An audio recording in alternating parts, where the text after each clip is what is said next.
আসসালামু আলাইকুম dear students, আজকে আমরা আলোচনা করব এই প্রশ্নটি নিয়ে যেখানে বলা আছে 300 কেলভিন তাপমাত্রা এবং 1 অ্যাটমসফিয়ারিক প্রেসারে তোমার ডাইনাইট্রোজেন টেট্রাঅক্সাইডের 80% বিয়োজিত হয়। সাম্যদ্রব্য কেপি এর মান কত? যদি তুমি এই সাম্যদ্রব্য কেপি এর লেটস সে ইকুয়েশনটা জানো তাহলে এইটা তোমার সলভ করা কোনো ব্যাপারই না।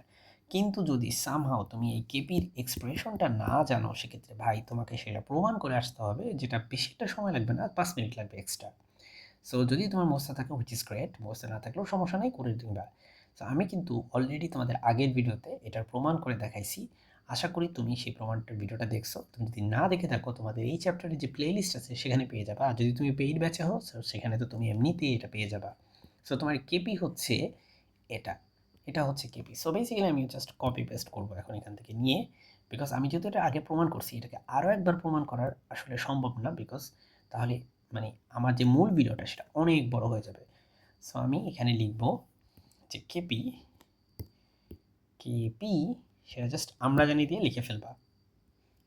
আচ্ছা, তো এখানে যে প্রেশারের মান সেটা কিন্তু দিয়ে দিছে 1 ATM, মানে অ্যাটমসফিয়ারিক প্রেশার, আর বিয়োজিত হয় 80%। তার মানে হচ্ছে আলফার মান দিয়ে দিছে 80%। আলফার মান 80% মানে হচ্ছে 80% মানে বেসিক্যালি 0.8, কারণ 80% মানে তো তোমরা জানো 100 দিয়ে ভাগ করতে হয়।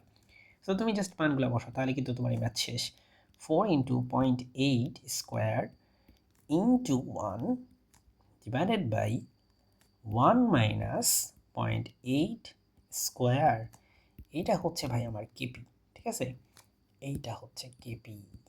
ওকে, আমি মাত্রই ক্যালকুলেটার চাপলাম এবং এটার অ্যান্সার আমি পেলাম হচ্ছে 7.11। আচ্ছা, এটার একক কী হবে? এটার একক বের করার অনেকগুলো টেকনিক আছে। একটা তো এটা বিক্রিয়া দেখলেই বোঝা যায় যে এটা হচ্ছে তোমার পাওয়ার সেম। সো বেসিক্যালি এটার এমনিতেও কেপির একক তোমার অ্যাটমসফিয়ারিক প্রেশারেই হবে। সো একটা পি থাকে, সো এটা হবে এটিএম।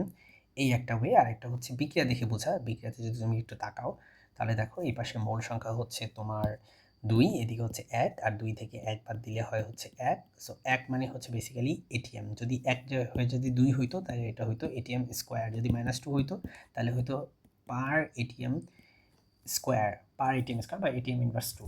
সো এই হচ্ছে আজকের ভিডিও। আশা করি তোমরা বুঝতে পেরেছো মাই ডিয়ার স্টুডেন্টস। আসসালামু আলাইকুম।